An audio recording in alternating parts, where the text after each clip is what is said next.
செங்கல்பட்டு மாவட்டம் மதுராந்தகம் அருகே ஏரியில் நண்பர்களுடன் குளிக்கச் சென்ற 11 வயது சிறுவன் பரிதாபமாக உயிரிழந்துள்ளார். தேன்பாக்கம் கிராமத்தைச் சேர்ந்த கோவிந்தன் என்பவரின் மகன் ரோஹித் 6ஆம் வகுப்பு படித்து வந்துள்ளார். நண்பர்களுடன் சேர்ந்து ஏரியில் குளிக்கச் சென்ற போது நீரில் மூழ்கி பலியாகியுள்ளார். தகவல் அறிந்த அச்சரப்பாக்கம் போலீசார் வழக்கு பதிவு செய்து விசாரணை மேற்கொண்டுள்ளனர். கடலூர் மாவட்டம் புதுப்பேட்டை அருகே தரமின்றி கட்டப்பட்ட கரும காரிய கொட்டகை சுவர் இடிந்து விழுந்ததால் பரபரப்பு ஏற்பட்டுள்ளது. பொன்னங்குப்பம் கிராமத்தில் சட்டமன்ற உறுப்பினர் மேம்பாடு பொது நிதியின் கீழ் 9 லட்சம் ரூபாய் மதிப்பீட்டில் கரும காரிய கொட்டகை கட்டிடம் கட்டப்பட்டு வருகிறது. இந்த நிலையில் கட்டிடத்தின் கட்டுமான பணிகள் தரமின்றி கட்டப்பட்டதால் அடித்தள சுவரின் ஒரு பகுதி இடிந்து விழுந்தது. இதனால் அதிர்ச்சியடைந்த பொதுமக்கள் அரசு கட்டிடங்கள் தரமாக அமைக்கப்பட வேண்டும் என்றும் மாவட்ட நிர்வாகம் கட்டிடத்தின் உறுதித்தன்மையை ஆய்வு செய்ய வேண்டும் என்றும் கோரிக்கையை விடுத்திருக்கின்றனர். திருச்செந்தூரில் விடிய அரசு அடிப்படை வசதிகளை செய்து கொடுக்கவில்லை என பக்தர்கள் குற்றம் சாட்டினர். தூத்துக்குடி மாவட்டம் திருச்செந்தூர் சுப்பிரமணிய சுவாமி கோவிலில் மாசி திருவிழா தேரோட்டத்தில் பல்லாயிரக்கணக்கான பக்தர்கள் கலந்து கொண்டனர். தேரோட்டம் முடிந்து ஊர் செல்ல போதிய பேருந்துகள் இல்லாததால் பக்தர்கள் பல மணி நேரம் பேருந்து நிலையத்தில் காத்திருக்கும் நிலை ஏற்பட்டது. அது மட்டுமல்லாமல் பக்தர்களுக்கு விடிய அரசு குடிநீர், கழிப்பிடம் போன்ற அடிப்படை வசதிகளை செய்து கொடுக்கவில்லை என குற்றம் சாட்டினர். தேசியமலையிலேருந்து திருச்செந்தூர் பாதத்தில் வந்தோம். இப்படி பஸ் ஏறி போகும்போது கால் தவறி விழுந்து வண்டி டிரைவர் கவனக்குறைவால் இழுத்து தள்ளிட்டார். பயங்கர காயம். பஸ்ஸு சரியாக இல்லை. நாகர்கோவிலுக்கு பஸ்ஸே கிடையாது. இதில் என்னென்னா, நகராட்சி நிர்வாகம் கோயிலில் வந்திருக்க பக்தர்களுக்கு எந்த ஒரு அடிப்படை வசதியும் முறையாக செஞ்சு கொடுக்கல. அது மட்டும் இல்லாமல் பஸ் ஸ்டாண்டில் சாத்தாங்குளம், இட்டமொழி, திசையன்மலை, மெஞ்ஞானபுரம் இந்த பகுதி மக்களுக்கு பஸ் வசதி, சிறப்பு பஸ்ஸு இதுவரைக்கும் செஞ்சு கொடுக்குறதே இல்லை. சப்போஸ் வெயிலில் தான் வெயிட் பண்ணிக்கிட்டு இருக்கோம் 2 மணி நேரமாக. எந்த பஸ்ஸும் சிறப்பு இருந்தும் இவங்களும் எதுவுமே விடலை. ரொம்ப பஸ்ஸுக்கு கஷ்டமாக இருக்குது. எல்லாருமே காத்து தான் இருக்கிறாங்க. ரொம்ப கஷ்டப்பட்டு ஜனங்கள்லாம் எல்லா இதுக்குமே விடுவாங்க. இன்றைக்கி எந்த சிறப்பு பேருந்துமே விடலை. ரொம்ப கஷ்டத்தில் இருக்காங்க பொது ஜனங்க.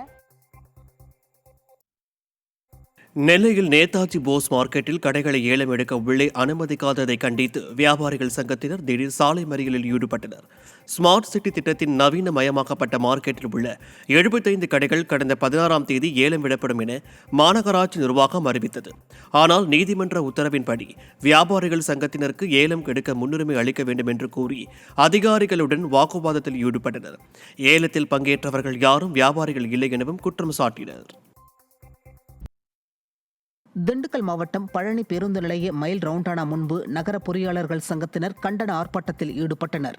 அப்போது எம்சாண்ட் ஒரு யூனிட் 2700 4000 ரூபாயாகவும், பிசாண்ட் 3700 5000 ரூபாயாகவும் விற்கப்படுவதாகவும், 50% முதல் 100% வரை கட்டுமான பொருட்கள் விலை கடுமையாக உயர்ந்துள்ளதால் மத்திய மாநில அரசுகள் விலை ஏற்றத்தை கட்டுப்படுத்த வேண்டும் என்றும் வலியுறுத்தினர். கட்டுமான பொருட்களின் கடுமையான விலையேற்றத்தை முன்னிட்டு பொறியாளர்கள் அனைவரும் ஒன்றுபட்டு இந்த கண்டன ஆர்ப்பாட்டத்தை தெரிவித்துக் கொள்கிறோம். கடுமையான விலைவாட்டத்தினால் தொழிலாளர் முதல் கொண்டு பாதிக்கப்பட்டுள்ளார்கள். பொறியாளர்களும் மிகவும் பாதிக்கப்பட்டு இருக்கிறோம். பொதுமக்களும் பாதிக்கப்பட்டுள்ளார்கள். அதனால் அந்த கண்டன ஆர்ப்பாட்டத்தை நாங்கள் இன்று ஒன்று கூடி பொறியாளர்களும் தொழிலாளர்களும் எல்லாம் சேர்ந்து இந்த எதிர்ப்பை தெரிவித்துக் கொள்கிறோம். தூத்துக்குடியில் இலவச வீட்டுமனை பட்டா வழங்க நடவடிக்கை எடுக்க வேண்டும் என வட்டாட்சியரிடம் உப்பள தொழிலாளர்கள் வலியுறுத்தினர். விளாத்திக்குளம் அருகே உள்ள பனையூரைச் சேர்ந்த உப்பள தொழிலாளர்கள் இலவச வீட்டுமனை பட்டாவிற்கு விண்ணப்பித்திருந்த நிலையில் அதனை வழங்காமல் விடிய அரசு அதிகாரிகள் இழுத்தடித்தனர். இதனால் உப்பள தொழிலாளர்கள் 100க்கும் மேற்பட்டோர் தங்களது குடும்பங்களுடன் விளாத்திக்குளம் வட்டாட்சியர் அலுவலகத்தை முற்றுகையிட்டு உடனடியாக பட்டா வழங்க நடவடிக்கை எடுக்க வேண்டும் என்று வலியுறுத்தினர். திருப்பூர் மாவட்டத்தில் வருவாய்த்துறை அலுவலர்கள் பணி புறக்கணிப்பு போராட்டத்தில் ஈடுபட்டனர். வருவாய்த்துறையில் காலியாக உள்ள அலுவலக உதவியாளர் பணியிடங்களை நிரப்பிட வேண்டும், ஊதியம் மற்றும் தனி ஊதியம் வழங்கிட நடவடிக்கை எடுக்க வேண்டும் என்பன உள்ளிட்ட 10 அம்ச கோரிக்கைகளை வலியுறுத்தி திருப்பூர் மாவட்ட ஆட்சியர் அலுவலகம், வட்டாட்சியர் அலுவலகம் உட்பட 10 அரசு அலுவலகங்களில் போராட்டங்கள் நடைபெற்றன. வேலூர் மாவட்டம் குடியாத்தம் அருகே கோவில் திருவிழாவை முன்னிட்டு மாடுவிடும் திருவிழா நடைபெற்றது. குடியாத்தம் அருகே உள்ள எர்த்தாங்கல் கிராமத்தில் ஸ்ரீ சாமுண்டீஸ்வரி அம்மன் கோவில் திருவிழாவை முன்னிட்டு நடைபெற்ற எருதுவிடும் விழாவில் 250க்கும் மேற்பட்ட காளைகள் கலந்து கொண்டு சீறி பாய்ந்து ஓடின. இந்த எருதுவிடும் விழாவை சுற்று வட்டாரங்களில் உள்ள ஏராளமான கிராம மக்கள் கண்டுகளித்தனர். சேலம் மாவட்டத்தில் சிறுவனுக்கு பாலியல் தொல்லை தந்த வழக்கில் 2 திருநங்கைகளுக்கு ஆயுள் தண்டனை அளித்து போக்சோ நீதிமன்றம் தீர்ப்பளித்தது. சேலம் காக்காபாளையம் பகுதியில் கடந்த 2022ஆம் ஆண்டில் 16 வயது சிறுவனுக்கு பாலியல் தொல்லை அளித்ததாக காயத்ரி மற்றும் முல்லை என்ற 2 திருநங்கைகளை போலீசார் போக்சோ சட்டத்தின் கீழ் கைது செய்தனர். தற்போது இந்த வழக்கில் 2 திருநங்கைகளுக்கு ஆயுள் தண்டனையும் 3000 ரூபாய் அபராதமும் விதித்து சேலம் போக்சோ நீதிமன்றம் தீர்ப்பளித்துள்ளது. தஞ்சாவூர் மாவட்டத்தில் வருவாய்த்துறை அலுவலர்கள் பணி புறக்கணிப்பு மற்றும் காத்திருப்பு போராட்டத்தில் ஈடுபட்டனர். 10 அம்ச கோரிக்கைகளை நிறைவேற்ற வலியுறுத்தி தமிழகத்தின் பல பகுதிகளில் வருவாய்த்துறை அலுவலர் சங்கம் சார்பில் போராட்டங்கள் நடைபெற்றது. அதன் ஒரு பகுதியாக தஞ்சாவூர் மாவட்டம் பட்டுக்கோட்டை வட்ட அலுவலகத்தில் பணி புறக்கணிப்பு மற்றும் காத்திருப்பு போராட்டம் நடைபெற்றது. மயிலாடுதுறையில் தமிழ்நாடு வருவாய்த்துறை அலுவலர்கள் சங்கம் சார்பில் பணியாளர்கள் காத்திருப்பு போராட்டத்தில் ஈடுபட்டனர். வருவாய்த்துறை அலுவலர்களின் வாழ்வாதார கோரிக்கையான மேம்படுத்தப்பட்ட ஊதியம் உள்ளிட்ட நிலுவைத் கோரிக்கைகளை நிறைவேற்ற வலியுறுத்தி வருவாய்த்துறை அலுவலர்கள் மயிலாடுதுறை மாவட்ட ஆட்சியர் அலுவலக வாயிலில் தொடர் காத்திருப்பு போராட்டத்தில் ஈடுபட்டனர். இதனால் அலுவலகத்தில் பணிகள் நடைபெறாமல் மக்கள் அவதிக்குள்ளாகினர். கரூரில் குறைந்த விலைக்கு தங்கம் வாங்கி தருவதாக கூறி மோசடியில் ஈடுபட்ட நபருக்கு 2 ஆண்டுகள் சிறை தண்டனை விதித்து கரூர் நீதிமன்றம் தீர்ப்பளித்துள்ளது. கரூரைச் சேர்ந்த மதிவாணன் என்பவரிடம் ஆந்தோனி ஜோசப் இக்னேசியல் என்பவர் குறைந்த விலைக்கு தங்கம் வாங்கி தருவதாக கூறி 7 லட்சம் ரூபாயை பெற்றுக்கொண்டு தங்கத்தையும் பணத்தையும் திருப்பி தராமல் ஏமாற்றி வந்துள்ளார். இது தொடர்பான வழக்கு கரூர் நீதிமன்றத்தில் நடைபெற்று வந்த நிலையில் தற்போது ஆந்தோனி ஜோசப் இக்னேசியல் என்பவருக்கு 2 ஆண்டுகள் சிறை தண்டனையும் 5000 ரூபாய் அபராதமும் விதித்து நீதிபதி அம்பிகா தீர்ப்பளித்தார். நாடாளுமன்ற தேர்தலை புறக்கணிப்பு செய்யப் போவதாக தஞ்சை மாவட்ட திருநாகேஸ்வரம் பகுதியில் போஸ்டர்கள் ஒட்டப்பட்டுள்ளதால் பரபரப்பு ஏற்பட்டுள்ளது. திருநாகேஸ்வரத்தில் வருவாய்த்துறையினருக்கு சொந்தமான நிலங்கள் கோவில்களுக்கு சொந்தமானவை என பெயர் மாற்றம் செய்ததால் மக்கள் குடியிருக்கும் நிலங்களுக்கு பட்டா கிடைக்கவில்லை என பொதுமக்கள் குற்றம் சாட்டுகின்றனர். இது தொடர்பாக விடிய அரசிடம் பலமுறை மனு அளித்தும் எந்தவித நடவடிக்கையும் இல்லாததால் வருகிற நாடாளுமன்ற தேர்தலை புறக்கணிக்கப் போவதாக போஸ்டர்கள் ஒட்டியுள்ள மக்கள் வாக்காளர் அடையாள அட்டையை திருப்பி அளிக்கப் போவதாகவும் அப்பகுதி மக்கள் எச்சரிக்கை விடுத்துள்ளனர். பட்டா இல்லாமல் வாழ்ந்துட்டு வரோம். இதனால பல போராட்டங்கள் நடத்தியும் பல மனு கொடுத்தும் இது வரைக்கும் ஒரு நடவடிக்கையும் இல்லை. அதனால் அடுத்த கட்டமாக நாங்கள் என்ன பண்ண போகிறோம்னா ஓட்டு ஐடியெலாம் திருப்பி கொடுத்துட்டு இந்த நாடாளுமன்ற தேர்தலை புறக்கணிக்கிறதா இருக்கிறோம். இதுலேயும் ஒரு நடவடிக்கையும் வரலன்னு வச்சிங்களேன், அடுத்த கட்ட நடவடிக்கையாக ரேஷன் கார்டு, குடும்ப அட்டை, ஆதார் கார்டு எல்லாத்தையும் சமர்ப்பிச்சுட்டு இந்த நாட்டை விட்டு நாங்கள் அகதியாக போகிறத தவிர எங்களுக்கு வேறு வழி இல்லை. இது முதல் கட்ட போராட்டமாக இதை வச்சுருக்கோம். இதுக்கும் பலன் இல்லைன்னா நாங்கள் அகதியாக போகிறத தவிர வேறு வழி இல்லை. திருப்பூரில் தண்ணீர் தொட்டி அருகே புதர் மண்டி கிடப்பதால் பொதுமக்கள் பெரும் அவதிக்குள்ளாகியுள்ளனர். உடுமலை அருகே உள்ள பாலகிருஷ்ணன் வீதியில் 2000த்திற்கும் மேற்பட்ட மக்கள் வசித்து வருகின்றனர். இங்குள்ள தண்ணீர் தொட்டி அருகில் புதர் மண்டி கிடப்பதால் இந்த பகுதிக்குள் விஷ ஜந்துக்கள் நடமாட்டம் அதிகமாக இருப்பதாக மக்கள் அச்சம் தெரிவித்துள்ளனர்.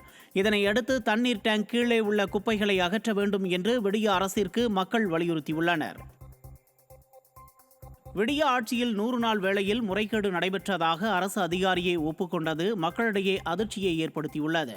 திருவண்ணாமலை மாவட்டம் ஆரணி அருகே கல்பூண்டி கிராமத்தில் நடைபெற்ற கிராம சபை கூட்டத்தில் பல்வேறு திட்டங்களில் நடைபெற்ற முறைகேடுகள் குறித்து ஊராட்சி செயலாளர் கேட்டபோது கிராம சபை அதிகாரி இந்த கூட்டத்தில் 100 நாள் வேளையில் நடைபெற்ற முறைகேடுகள் பற்றி மட்டுமே தெரிவிக்கப்படும் எனவும் ஊழல் நடைபெற்றிருப்பதாகவும் கூறியுள்ளார். விடிய ஆட்சியில் 100 நாள் வேளையில் முறைகேடுகள் நடைபெற்றதாக அதிகாரியை ஒப்புக்கொண்டிருப்பது மக்களிடையே அதிர்ச்சியை ஏற்படுத்தியுள்ளது.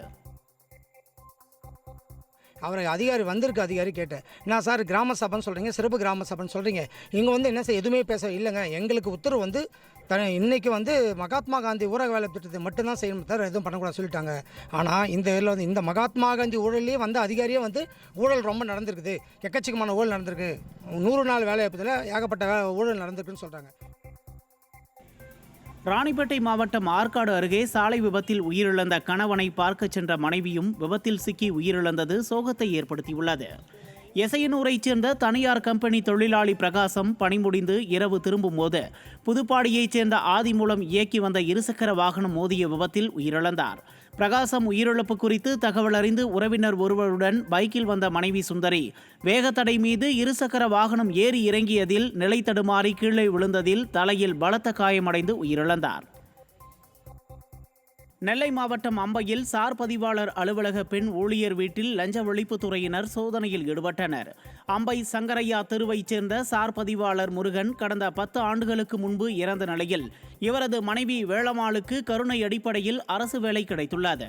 இதனைத் தொடர்ந்து வருமானத்திற்கு அதிகமாக சொத்து சேர்த்ததாக எழுந்த புகாரின் அடிப்படையில் நெல்லை மாவட்ட லஞ்ச ஒழிப்புத்துறை போலீசார் சோதனையில் ஈடுபட்டனர்.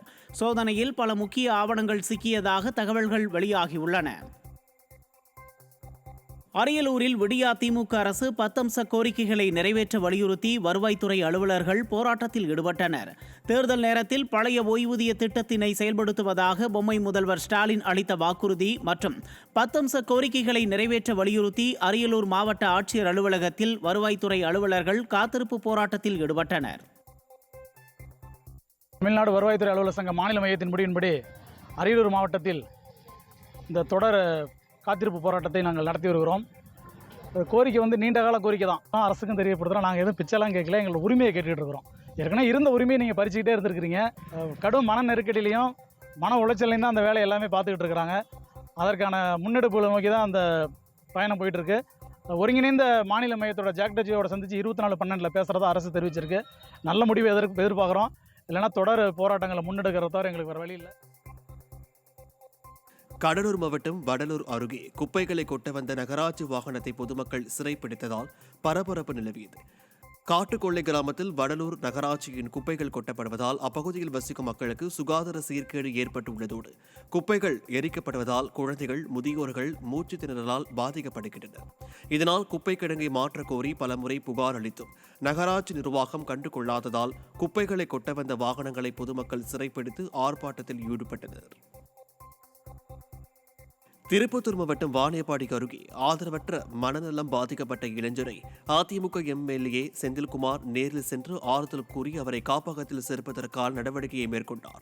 ஆலங்காயம் பேரூராட்சிக்கு உட்பட்ட 4வது வார்டு பகுதியில் வசிக்கும் பொதுமக்களிடம் குறைகளை கேட்டிருந்த எம்எல்ஏ செந்தில்குமார் பின்னர் அதே பகுதியில் செயல்பட்டு வரும் அங்கன்வாடி மையத்தில் ஆய்வு மேற்கொண்டு குழந்தைகளின் கல்வித்தரம் மற்றும் குழந்தைகளுக்கு அளிக்கும் உணவு குறித்து சத்துணவு அமைப்பாளர்களிடம் கேட்டறிந்தார். ராமநாதபுரம் மாவட்டம் திருப்புல்லானி அடுத்த லட்சுமிபுரம் கிராமத்தில் பழுதடைந்த சமுதாய கூடத்தால் உயிர் சேதம் ஏற்படும் அபாயம் ஏற்பட்டுள்ளது. பழுதடைந்த சமுதாய கூடத்தை இடித்துவிட்டு புதிய கட்டிடம் கட்டித்தர வேண்டும் என்று விடியா அரசுக்கு அப்பகுதி மக்கள் வலியுறுத்தியுள்ளனர். தேர்தல் வாக்குறுதிகளை நிறைவேற்ற கோரியும் 10 அம்ச கோரிக்கைகளை நிறைவேற்றாத விடியா திமுக அரசை கண்டித்தும் புதுக்கோட்டை மாவட்டம் அறந்தாங்கி சட்டமன்ற தொகுதிக்கு உட்பட்ட வட்டாட்சியர் அலுவலகத்தில் பணிபுரியும் வருவாய்த்துறையினர் 2வது நாளாக பணி புறக்கணிப்பு போராட்டத்தில் ஈடுபட்டனர். வாக்குறுதிகளை நிறைவேற்றாவிட்டால் பல கட்ட போராட்டங்களை நடத்துவோம் என்று எச்சரிக்கை விடுத்தனர். வருவாய்த்துறை அலுவலர்களின் போராட்டத்தினால் வட்டாட்சியர் அலுவலகத்தில் மக்கள் பணிகள் பாதிக்கப்பட்டனர்.